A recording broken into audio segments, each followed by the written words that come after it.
E aí, hoje a gente conclui ou não conclui esses gêneros narrativos?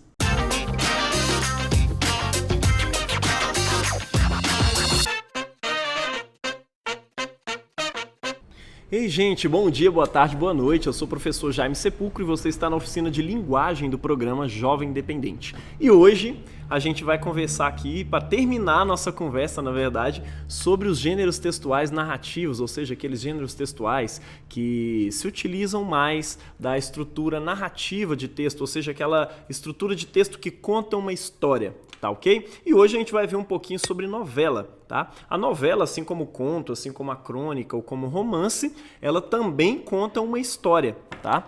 Mas, digamos que do ponto de vista do tamanho de uma novela, ela é um meio termo entre o romance e o conto. Vocês lembram que eu falei que o conto é uma coisa muito rápida? Ele não explica muito as coisas, ele só fala que o lobo queria pegar um porquinho e que o porquinho foi fugindo para a casa do outro. Ele nem explica por que o primeiro porquinho fugiu para a casa do outro que tinha uma casa de palha. Por que ele não foi direto para a casa do terceiro lá que tinha uma casa mais segura, né? Ninguém explica. O conto só vai acontecendo rapidão, né? Quando se trata de um romance, ele detalha mais. Não só detalha, ele alonga ali todo o roteiro, né? Todo o enredo da história. O enredo é muito maior, né? E o detalhamento dos personagens é muito maior, o detalhamento dos espaços que o personagem passa ou que os personagens passam é muito maior, né? Geralmente você está lendo um romance, aí você perde umas 2, 3 páginas ali, onde o autor está descrevendo, né? Para de narrar e começa a descrever, né?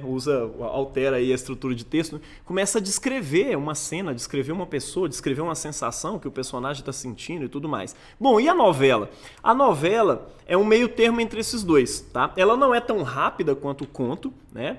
Mas também ela não é tão detalhada quanto um romance, tá? Uma novela não vai ficar dando muitos detalhes sobre a personalidade, sobre a história de um personagem. Ela simplesmente vai mostrar o personagem ali e falar que ele foi em tal lugar, assim, que ele falou isso e aquilo. Uma novela, ela te conta, digamos que ela te conta o essencial, tá?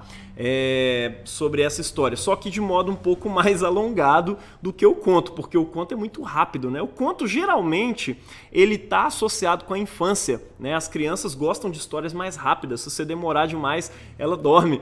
Inclusive, você pede ela para contar, ela te pede para contar a historinha exatamente para dormir, não é verdade?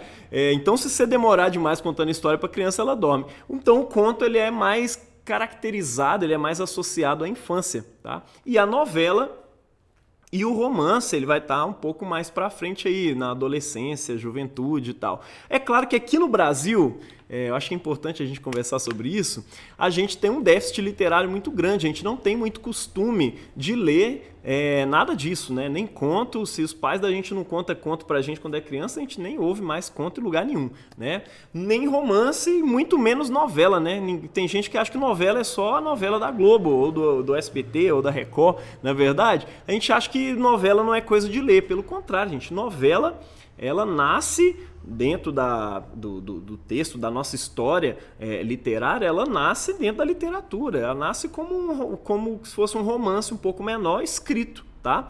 Romances mais rápidos, mais breves. Deu para entender? Então, assim, aqui no Brasil a gente precisa recuperar um pouco mais essa cultura literária. Quando eu falo literário, eu estou falando no sentido de ler, tá? De consumir as produções literárias, as produções textuais narrativas, os gêneros textuais narrativos, tá? E não só narrativos, né? Tem muitos outros gêneros textuais, por exemplo, dissertativos e tudo mais. Mas, como a gente está falando de narrativos aqui, eu tô deixando esse recadinho assim que é importante para você. E outra coisa, a gente costuma dizer que vocês lembram que eu tinha comentado que o romance costuma virar um filme?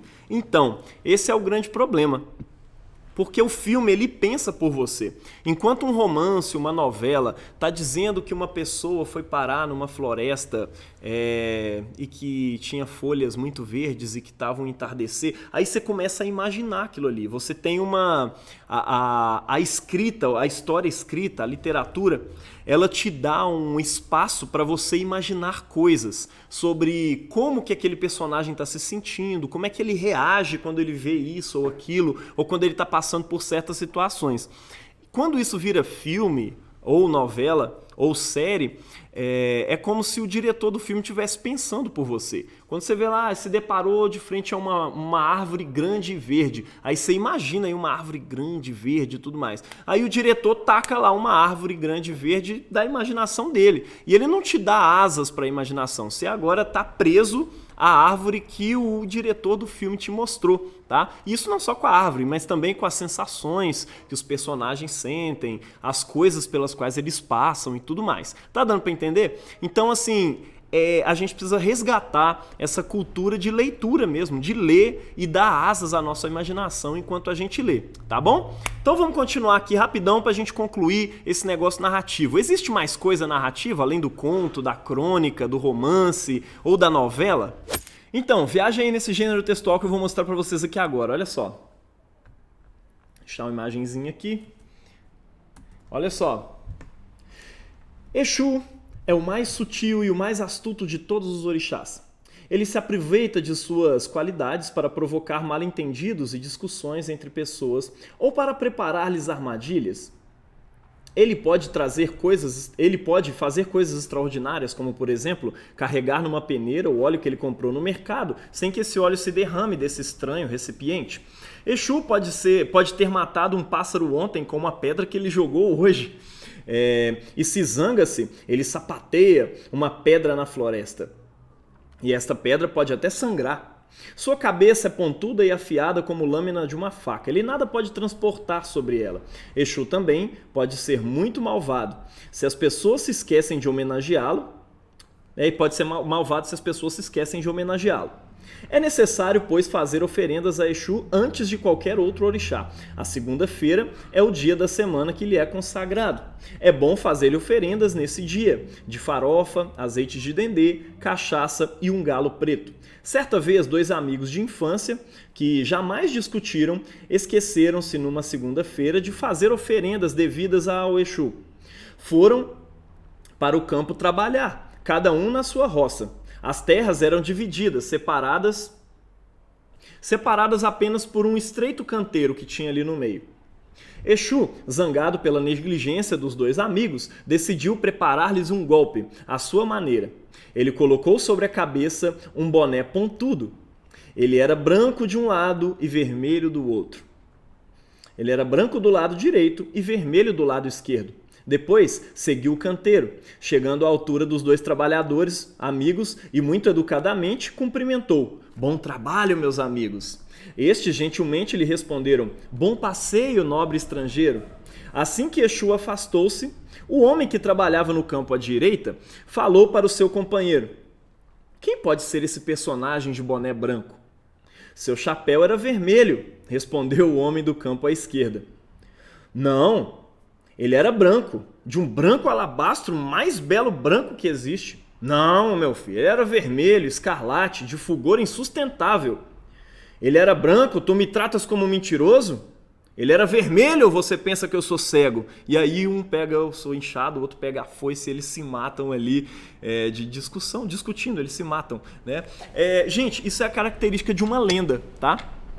Uma lenda normalmente fala dos seus personagens, ela tem também personagens, normalmente sobre um personagem só, e ela fala dele no infinitivo, né? Exu é o mais sutil e mais astuto de todos os orixás. Então fala dele de um modo assim, infinitivo. Normalmente não é uma história específica que aconteceu, tá? Mas também existem histórias específicas para poder reforçar essa lenda, ou seja, a lenda sobre um personagem específico. Nesse caso aqui, nós estamos tratando de uma lenda iorubá dos povos africanos sobre um personagem, sobre um orixá que se chama Exu, né? Mas existem outras lendas, né? Quando você vem aqui para o Brasil, você tem uma mistura, né, dos povos iorubás, africanos, né, com os indígenas. E aí você tem lendas como, por exemplo, o Curupira. Quem é o Curupira? Tem uma história específica sobre o Curupira? Normalmente não. Tá? Curupira, assim, ó, ele é o espírito que cuida das florestas, né? E ele é um menininho com o pé virado pro lado contrário, né? Para poder enganar os caçadores na floresta, tudo mais. Tá vendo que é uma coisa mais infinitiva? Não tem uma história específica que aconteceu, né? Por exemplo, Iara, a sereia, né? O que ela faz? Como é que é a lenda da sereia?